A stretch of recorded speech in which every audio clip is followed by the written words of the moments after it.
여러분, 제가 그 꼬이는 문제, 인생에 꼬이는 문제 어떻게 해석할까라고 이렇게 문제를 제목을 들었는데 제목을 바꿨습니다. 꿈을 꾸는 것보다 꿈을 해석할 수 있는 사람이 되라는 것이 오늘 말씀의 주제입니다. 여러분, 우리는 인생의 3분의 1을 잠을 자는 데 시간을 사용한다고 합니다. 잠을 자는 상태에서 꿈을 꾼다면 우리가 얼마나 많은 꿈을 꾸는지 그 숫자가 정말 어마어마할 거예요.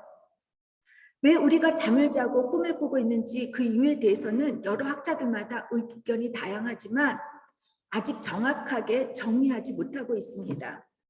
수면 과학자들은 RMA죠. 램이라고 하는데 이게 뭐 빠른 안구 운동이라는 뜻인데 수면 상태에서 우리가 꿈을 꾼다고 합니다. 이 램 상태에서. 그러니까 이제 보통 잠든 지 90분이 지나고 나면 뇌파는 깨어 있대요. 그리고 전신 근육 상태가 이렇게 풀리게 될 때 이 안구가 되게 빨리 움직인다는 거예요. 뇌가 깨어 있을 때보다 더 활발하게 활동할 때 요 때에 꿈을 꾼다라는 것입니다. 정신분석학자인 그리고 또 정신분석의 창시자라고 할 수 있는 지그문드 프로이드 같은 사람이나 또 분석 심리학자인 칼 구스타프 융이라고 하는 사람은 꿈을 무의식적 정신활동이라고 이렇게 칭했습니다. 프로이드는 우리의 무의식 속에 잠재웠던 욕망이나 욕구, 눌린 감정들이 꿈을 통해 투사가 되는 것으로 봤기에 이 무의식적인 욕망이나 욕구를 채워줄 때 그러니까 심리적으로 건강해질 수 있다고 봤습니다.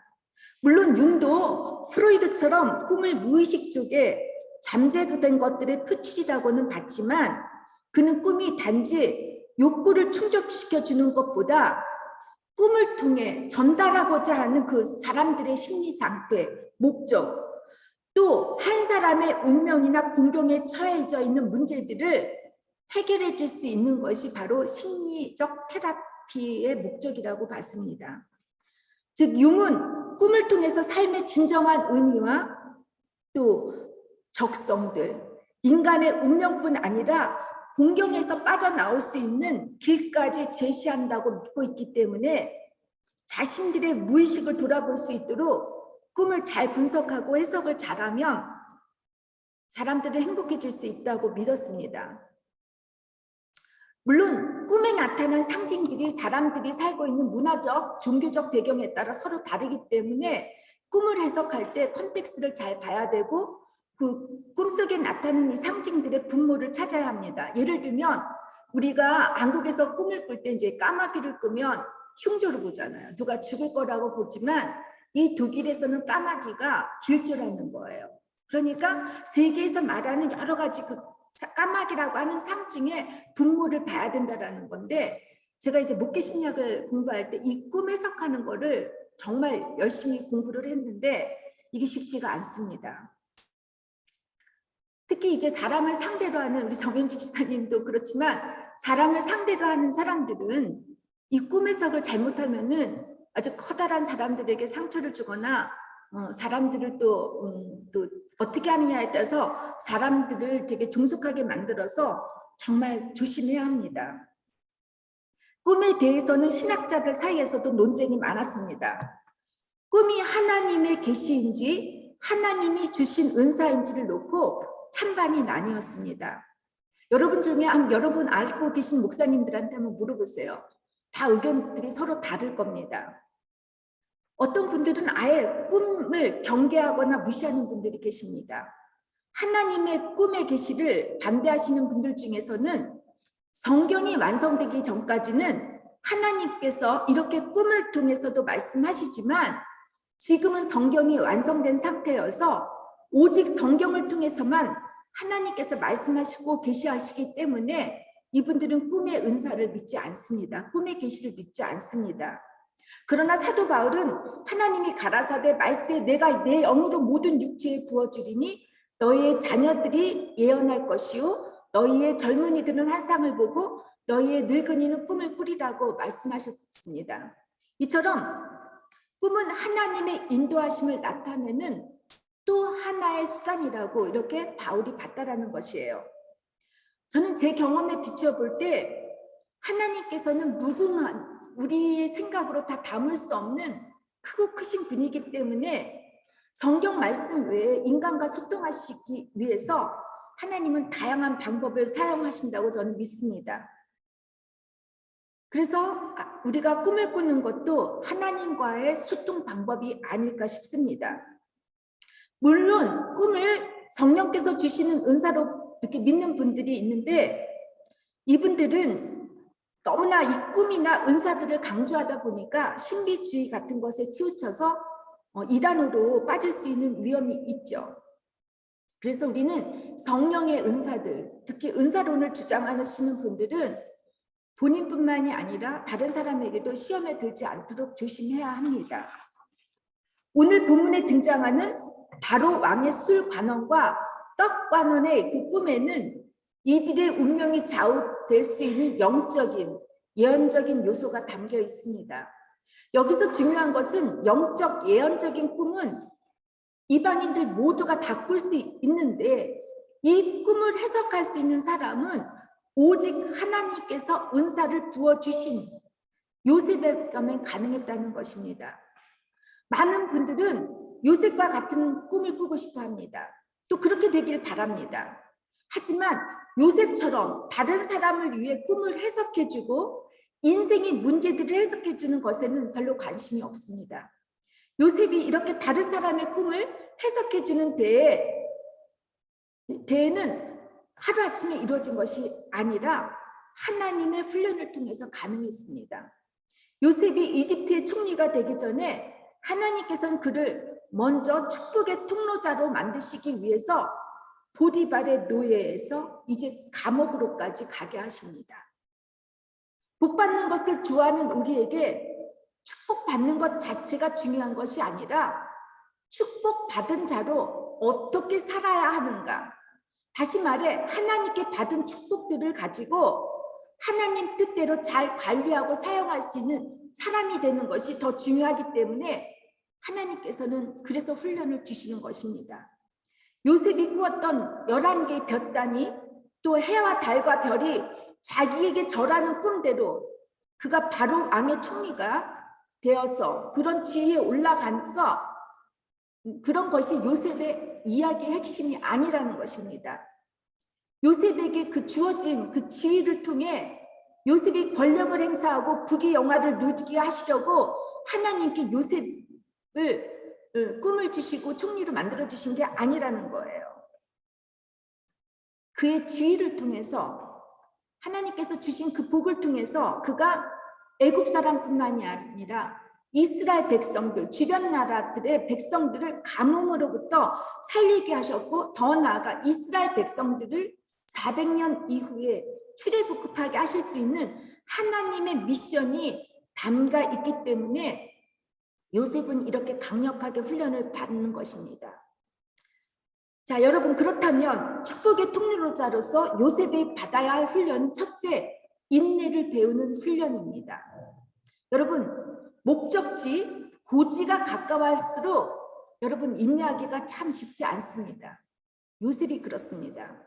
형들에 의해 노예로 팔리고 보디발의 집에 노예로 들어가서 산 지 10년이 지났는데 이젠 죄수가 되어 억울하게 감옥 신세를 져야 합니다. 여러분, 말이 그렇지 10년 동안 노예 생활하는 거 이거 쉽지 않습니다. 노예 생활을 하면서도 그러나 요셉은 말로만이 아닌 행동으로 생활의 예배를 드렸고 그의 삶은 진실했고 성실했습니다. 노예로서 보디발에게 충성을 다했고 무엇보다도 하나님 보시기에 절대로 죄와 타협을 하지 않았던 그런 사람이었습니다.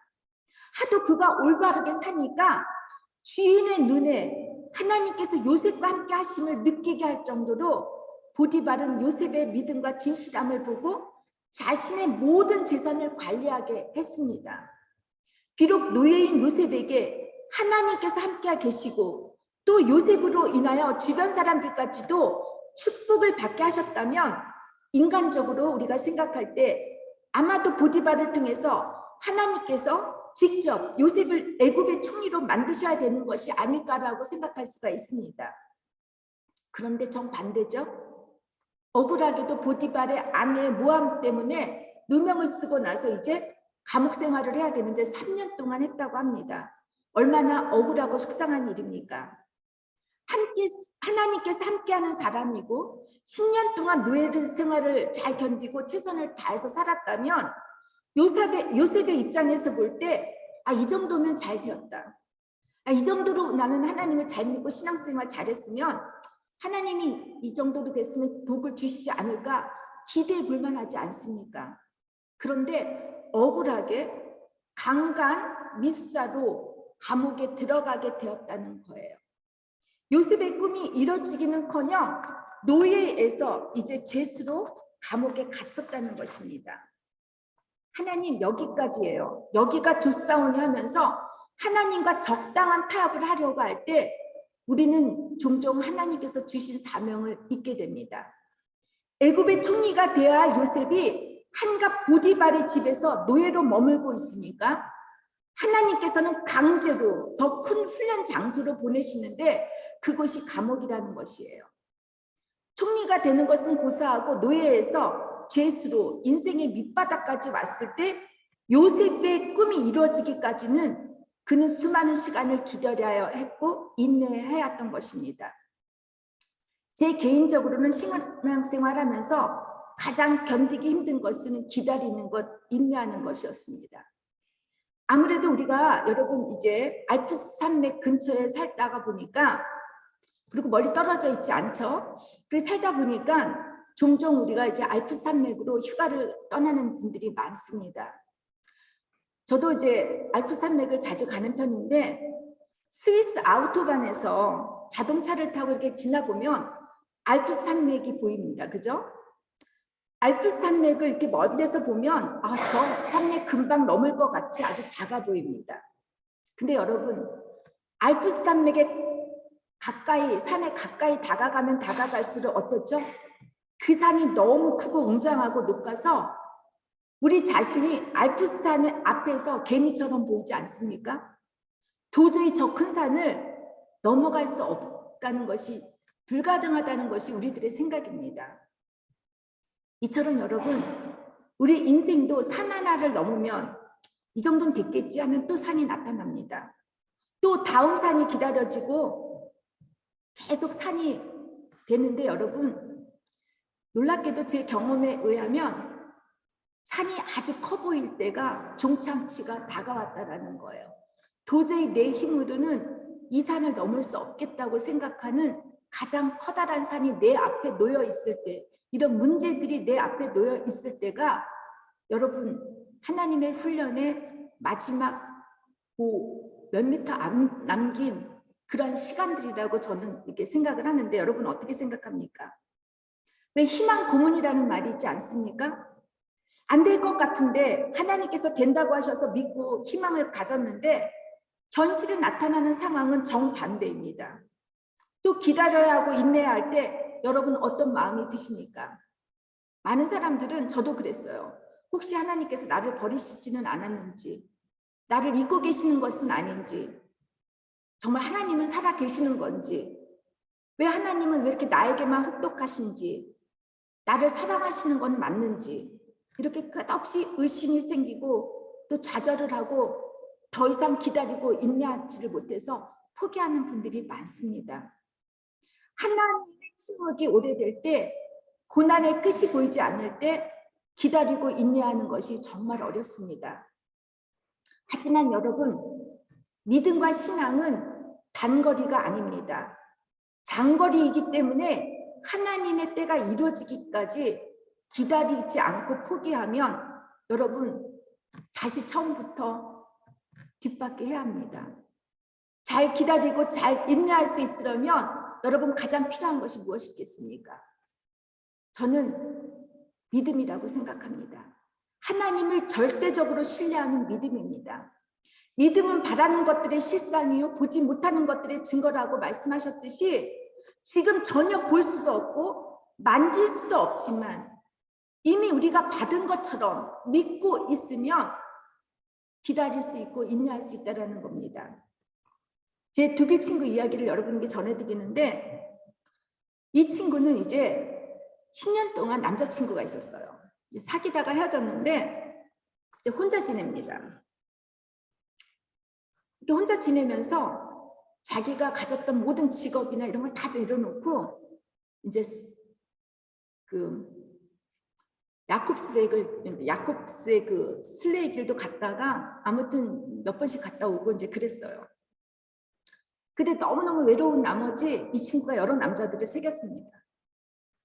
그리고 이제 그 야콥스 그 슬레이 길에서 한 스페인 남자를 만나서 이제 그 남자랑 사랑에 빠져서 이제 결혼을 하려고 스페인에 있는 섬까지 이제 갑니다. 이제 그 스페인으로 떠나기 전에 저희 집에 와서 저랑 얘기를 하는데 제가 아무 말도 안 했습니다.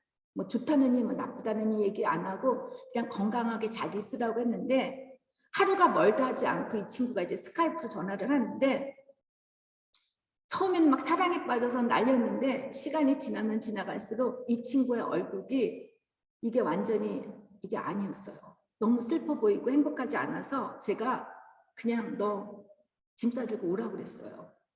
근데 제 말이 떨어지기가 무섭게 그 다음날 비행기를 예약해가지고 다시 독일에 왔는데 독일에 오자마자 이 친구가 모든 영육관이 다 무너졌어요.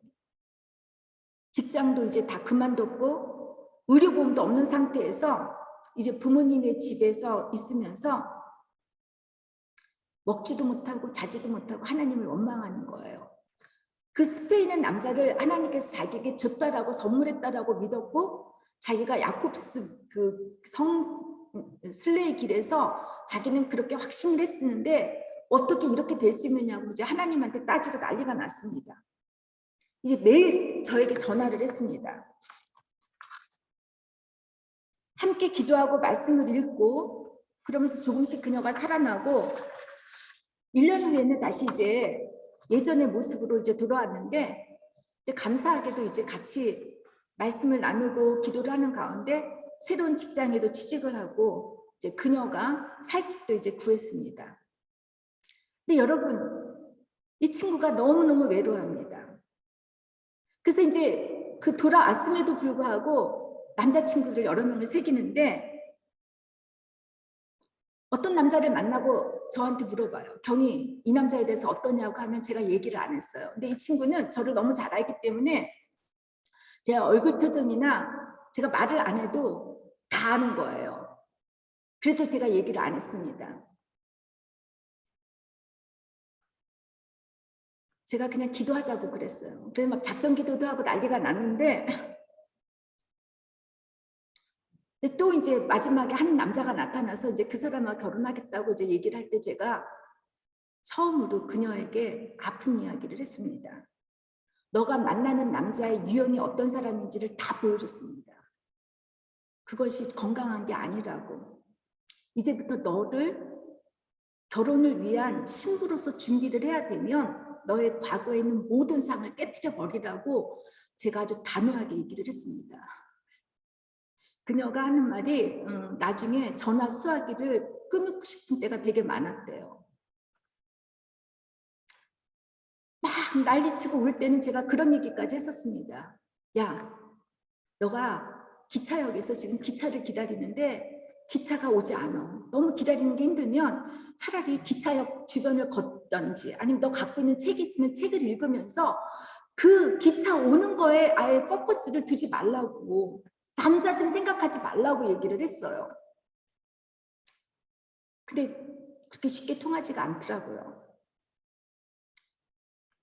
그러다가 이제 그녀가 건강해지면서 점점 건강해지면서 제가 이제 건강해지는 걸 확인했을 때 이제부터 그녀의 모든 것들을 정리시켰습니다. 그녀의 집에 가서 지금까지 받았던 선물들, 과거에 연연했던 사진들 모두 없애겠습니다. 심지어 옷까지도 다 정리를 시켰습니다. 여러분, 하나님께서 주실 축복을 갖고 있는데 인야기가 너무 힘들 때는 여러분들 내가 왜 축복을 받지 못하는가 이 기다림 속에서 여러분들을 빨리 돌이키셔야 합니다. 결국은 그녀가 옷을 다 정리하고 버려두고 나서 얼마 뒤에 그녀의 남편을 만나서 2년 전에 결혼을 했는데 작년에 결혼했구나. 제가 그녀의 결혼 증인이 되었었습니다. 우리가 우리의 소원이, 우리의 바람이 이루어지기를 기다리는 것이 쉽지가 않은데 하나님은 그냥 공짜로 주시지 않습니다. 왜냐하면 이걸 더불어 줄 때는 이게 축복인지도 모르고 이것이 도리어 내가 죄를 짓게 만들기 때문에 요셉이 총리가 돼서 그 권력을 이용해서 사람을 해치는 자가 되지 않기 위해서는 그는 인내를 통해서 자신을 뒤돌아봐야 했습니다. 바로 인내가 훈련입니다. 기다림과 인내의 훈련을 통해서 내 바람과 소원이 우상이 되지 않게 우리는 내려놓아야 하고 그 기다리는 시간 속에서 하나님의 거룩한 성품을 담는 하나님의 자녀, 축복의 통로자로 우리가 변화되어야 합니다. 요셉이 인생의 젊음을 노예 생활과 감옥 생활로 13년간을 다 보냈다고 한다면 이루 말할 수 없이 억울하고 원통스러웠을 것입니다. 그러나 요셉은 이 상황에서도 환경을 탓하거나 하나님께 원망하지 않고 묵묵히 자신에게 맡겨진 일에 최선을 다합니다. 하나님께서 그와 함께 계셨고 하나님께서 한결같이 그에게 사랑을 베푸셨기 때문이라고 합니다. 하나님께서는 요셉을 감옥 간수장의 마음에 들게 하셨고 간수장은 요셉에게 감옥에서 이루어지는 일들을 간섭하지 않고 맡겼다고 합니다. 기다림과 인내의 시간에는 좌절이나 실망을 할 것이 아니라 그저 주어진 일에 최선을 다하면서 믿음은 바라는 것들의 실상이요 보지 못하는 것들의 증거라고 이 히브리서 기자의 말씀처럼 여러분이 바라는 그것들이 구한 것들이 이미 받은 줄을 믿고 한 발 더 나아가서 축복받은 자로 어떻게 살아갈 것이라고 다짐하고 기도하는 여러분이 되시기를 주님의 이름으로 축원합니다. 둘째는 하나님께서 반드시 만남을 통해 훈련받게 하십니다. 보디발의 아내의 누명 때문에 요셉은 감옥에 갇히는데 강간 미수로 잡혀온 노예가 갈 수 있는 감옥이 아닌 특별 감옥에 갇히게 됩니다. 왕의 죄수들, 그러니까 왕과 관련된 사람들이 수감된 감옥이라는 것입니다. 왕의 죄수들이라고 하면 관직들이 대부분이 높은 사람들이었을 거예요.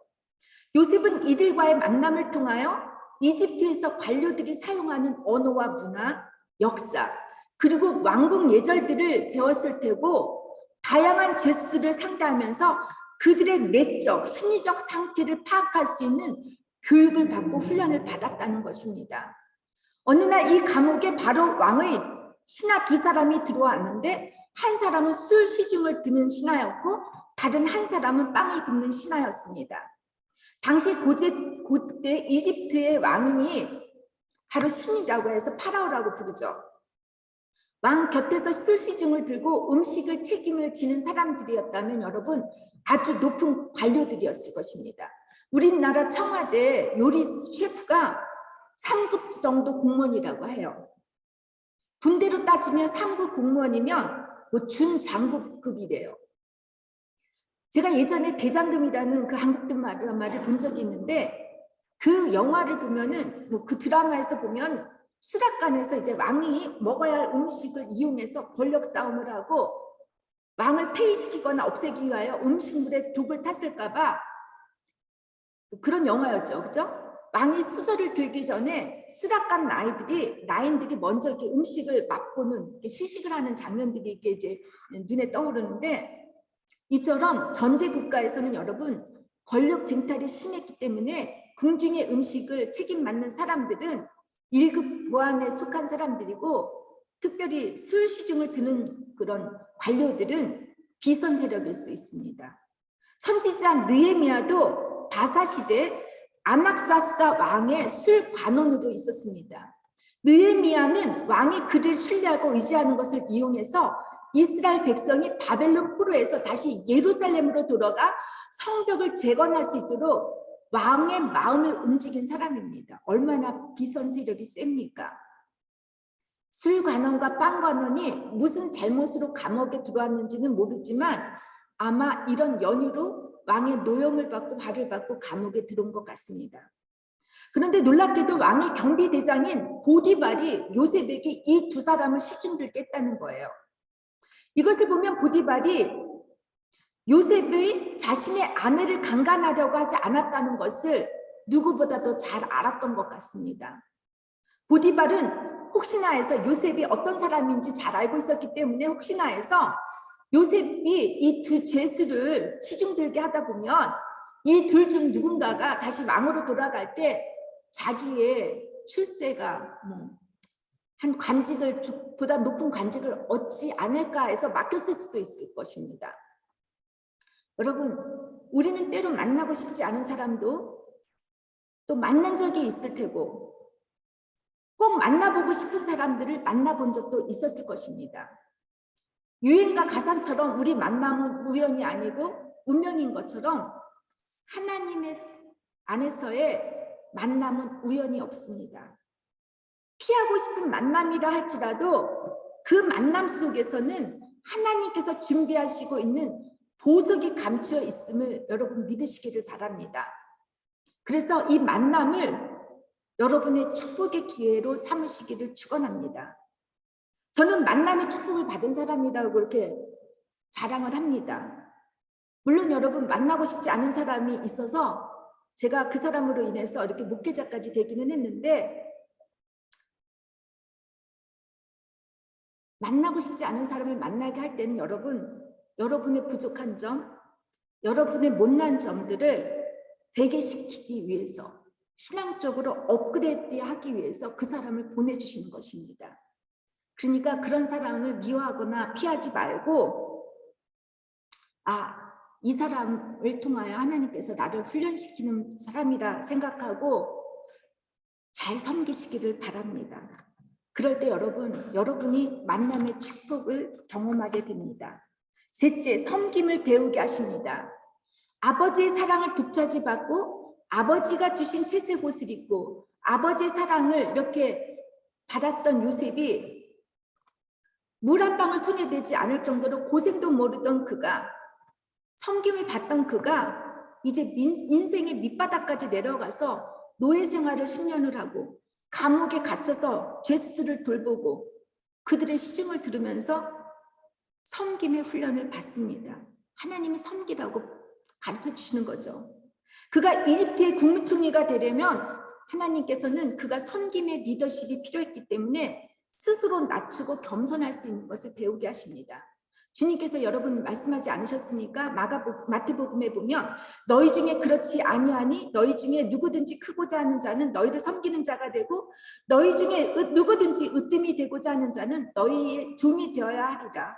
인자가 온 것은 섬김을 받으려 함이 아니라 도리어 섬기려 하고 자기 목숨을 많은 사람의 대속물로 주려 함이라고 했습니다. 주님께서는 우리가 섬기는 사람이 되라고 하십니다. 근데 여러분 섬기는 그 자세는 하루아침에 이루어지는 것이 아닙니다. 이 섬김에는 몸에 배겨 있어야 합니다. 잠깐 내가 반듯해서 잠깐 섬긴다고요? 몸이 말이 안 듣습니다. 우리의 몸이 섬김의 자세로 배겨 있을 때까지 여러분 작은 것 하나라도 사소한 것 하나라도 여러분 잘 섬기시기를 바랍니다. 저는 저희 아버지께서 교회에서 이제 수석 장로로 이렇게 봉사를 하셨는데 저는 저희 아버지가 뭐 건축위원장이다 뭐 수석 장로로 일하시는 것보다는 은퇴하시고 주차장을 봉사하셨을 때가 참 아름다워 보였습니다. 물론 저희 아버지는 장로 직분을 맡으시면서도 교회를 섬길 때 교회에서 조그만 헌금이 지출되는 것이 아까워서 직접 몸으로 열심히 봉사하신 분인데 그리고 늘 가난하고 어려운 교인들을 찾아가셔서 신방하시고 기도해 주셨던 분인데 그런 아버지의 섬김이 우리 형제들 목회자들에게 배겨 있는 것 같아요. 저도 잘 섬기지는 못하는데 섬기려고 노력은 해요. 그래서 저희 형제들이 이제 목회자들끼리 만나면 우리가 항상 아버지 얘기를 하면서 어떻게 하면 우리가 잘 섬길 수 있을지를 얘기를 합니다. 여러분, 인간과 사회를 변화시킬 수 있는 것은 여러분 힘이 아닙니다. 사랑입니다. 겸손한 봉사입니다. 저는 이번 새벽 기도를 통해서 우리 아이들이 세계를 곳곳이 다니기 위해서는 우리 아이들이 리더의 섬김의 리더자가 되었으면 하는 마음이 들었습니다. 하나님의 나라를 이 땅에 세우는데 우리 아이들의 이 섬김을 통해서 축복의 통로자가 다 되었으면 하는 그런 마음입니다. 믿으십니까, 여러분? 마지막으로 넷째, 꿈을 해석해 줄 수 있는 사람으로서 훈련을 받게 하십니다. 오늘날 놀랍게도 왕의 빵 굽는 신하와 술을 따르는 신하가 동시에 꿈을 꾸는데 꿈을 풀어줄 사람이 없어서 슬퍼했다고 합니다. 요셉은 두 신하의 문제에 귀를 기울이며 그들의 고난을 공유하고 그들의 근심에 관심을 가져줍니다. 그가 노예로서 제수로서 살면서 이 요셉은 사람들의 눈치를 잘 보며 잘 관찰했을 것입니다. 눈치가 백단일 것입니다. 어떤 사람이 어떤 생각을 하고 있는지, 어떤 감정을 갖고 있는지 잘 파악할 수 있었을 것입니다.